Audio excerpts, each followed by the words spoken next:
Hey guys, and welcome back to another episode of Federico Talks Watches. Today we got to talk about something that happened in the watch community, and that is the Timepiece gentleman situation.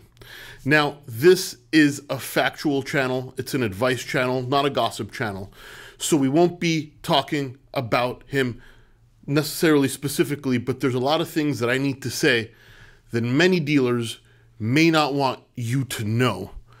And I think it's important that the community hears this. Now, of course, before we get started, customary wristwatch check. Today I'm wearing my H. Moser Endeavor in rose gold on my custom-made strap from Aaron Bespoke, a good friend of mine. Shout out to you, buddy. And also, guys, we got a bunch of new inventory at delraywatch.com, including a Rolex Explorer 2 Polar with box and papers. We got in a Tourbillon Romain Jerome Moon Orbiter Tourbillon GMT, over 70% off retail, brand new with a box and papers, and this is the biggest deal on this watch that's ever happened. And a new Omega Speedmaster Sedna Gold, cheapest one in the country.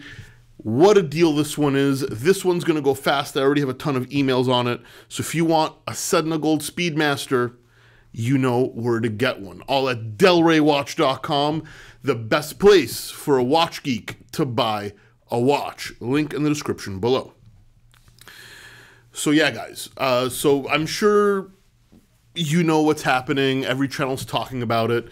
I wanted to offer some practical advice and not get into the mud slinging. I don't know, Anthony. We've never spoken. I have nothing to say about that. But I can tell you that this could have been easily avoided.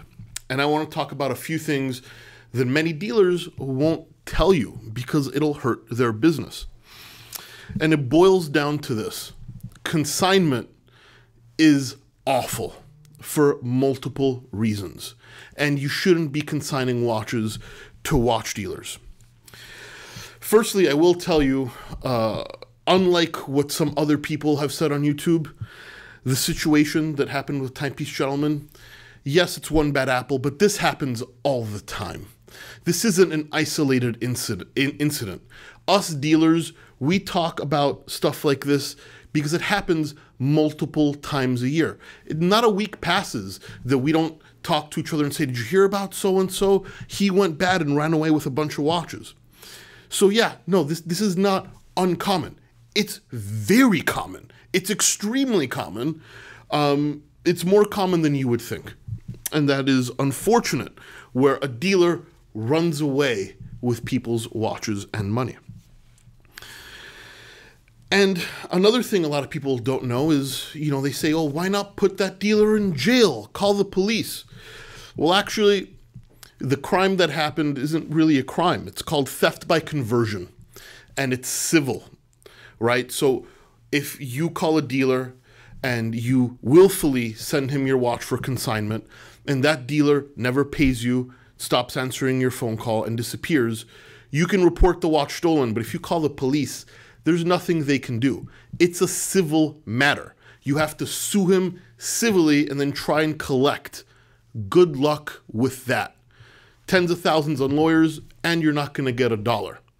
Why is that? Well, it's theft by conversion. You sent him the item, right? And he never returned it. But the fact that you willfully gave it to them means it's conversion. It's not theft. He didn't forcefully take it from you. So what does that mean? It means you guys, or consigners, have no real legal recourse apart from in civil court, which is about as useful as a used roll of toilet paper. So you should only consign watches on very specific circumstances. First, only consign to someone you really trust.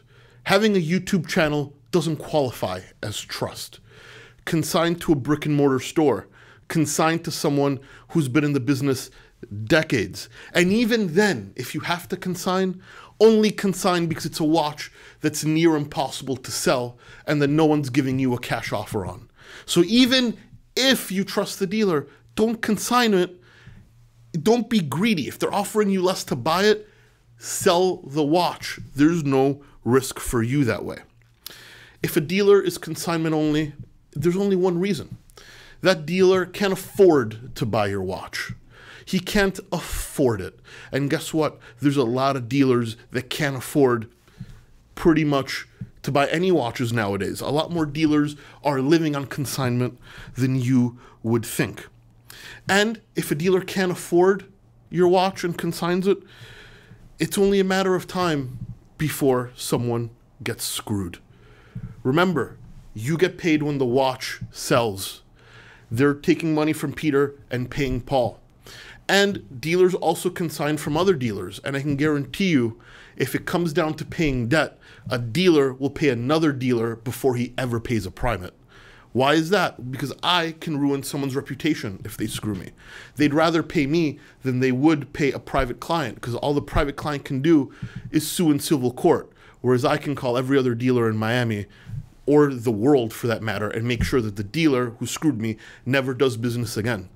So I even have more protection as a dealer, because I'll definitely get paid before I, or any other dealer, by the way, I'm not speaking of me specifically, but a dealer will definitely get paid before a private client. Private clients are the lowest on the totem pole, unfortunately, when it comes to getting paid back in a scheme like this. DelReyWatch.com has almost never done consignment. We've consigned maybe 50 watches in 7 years, mainly from friends and family. We do it as a favor. We don't like the consignment business model. I don't like owing money. Sometimes the dealer says, hey, Fed, you have customers for this. I can't sell it. Okay, we'll consign it. And from private clients, I think we've only consigned maybe 10 or 12 watches since we've been in business. If I can't afford to pay someone for it, then I don't want the liability, the responsibility of taking care of that item. I don't want to get in debt. I don't want to owe people money. If you offer me a watch, I'll buy it from you if I want it, if I can afford it. But consignment is just not something we do. A lot of dealers, as I said, are heavily based on consignment, and they'll lie to you about it. They'll lie to you about it. Why? Because there's no way for you to know. They want to look big and tough, and they want to look like they have these crazy inventories. When the truth is, everybody's consigning everybody else's watches. And when things like that happen, there's definitely money being juggled. And when money is being juggled, people are gonna get screwed. Consignment is an awful and irresponsible business model that offers private customers no real security and no real recourse. Okay, guys? No security and no recourse. If they don't want to pay you back, doesn't mean you're ever going to get paid back. This is just, it's really hard to say because it's not a business model I've ever liked on DelRey. Have I done it? Sure. When I first started, we consigned watches, but as soon as we had $1, we started to buy. Yes, lower end inventory, smaller inventory, inventory we could afford. But there's just too many situations where consignment has gotten people in trouble. For example, think of it this way. Let's say you're not even consigning. Let's say you're a buyer and you buy a watch from a dealer and that watch was on consignment. You pay for the watch, then the dealer pays the consigner. You get the watch. It's not as described. You don't like it. You need to return it. There's a good chance the dealer already paid the consigner. He doesn't have the money to refund you. So what do you do now? You're stuck with a watch that's not as described. You can't get a refund because the dealer over there is broke. And you have to hope that the original consigner pays back the dealer so you can get paid back. So in consignment, you can get screwed if you buy a consignment watch, and you can get screwed if you consign a watch. I just think it's irresponsible all around. Dealers are over-leveraged. A lot of them are. They can be dishonest. And while I'm not calling anybody out in particular, because there's a lot of great dealers out there, there really are, right? Some of my best friends are watch dealers. But it doesn't mean that this awful business practice isn't running rampant. It's my opinion that this could have easily have been avoided, And I feel bad for the victims, but this could have easily been avoided. Unfortunately, not a lot of watch enthusiasts know this, right, about conversion and the risk of consignment. But you guys watch this channel, I like to think, for one reason and one reason only, and that is I don't bullshit. I tell you how it is, and I want to tell you the risks, and dealers don't want you to know this, because for dealers, consignment is minimal risk, it's free inventory to sell, it's a free line of credit, and they can claim 5% margin, even though that's impossible, because, well, it is possible if they're robbing Peter to pay Paul, but the cost to sell a watch are way higher than those margins would indicate. So stop funding other dealers' free watch businesses and stop taking up all the risk on your own shoulders, and don't consign watches unless they fall into a very specific category of deep dealer trust and there's no other way to get rid of that watch but consignment. Yes, you might get offered more on consignment than to sell, but there's also way more risk. Guys, that is my opinion on this whole thing. I think this could have been avoided. I want to spread some knowledge in the watch community and let you know how it is. There's a lot of great dealers out there, but unless you're going to trust that dealer with, you know, a person you don't know with $10, $20, $30, $40,000 and get no expectation of getting paid back, then don't consign. Simple as that. You might not get hurt the first deal, the second deal, hell, you might never get hurt. But the risk is there, the risk is very real, and there's nothing you can do about it if you consign a watch.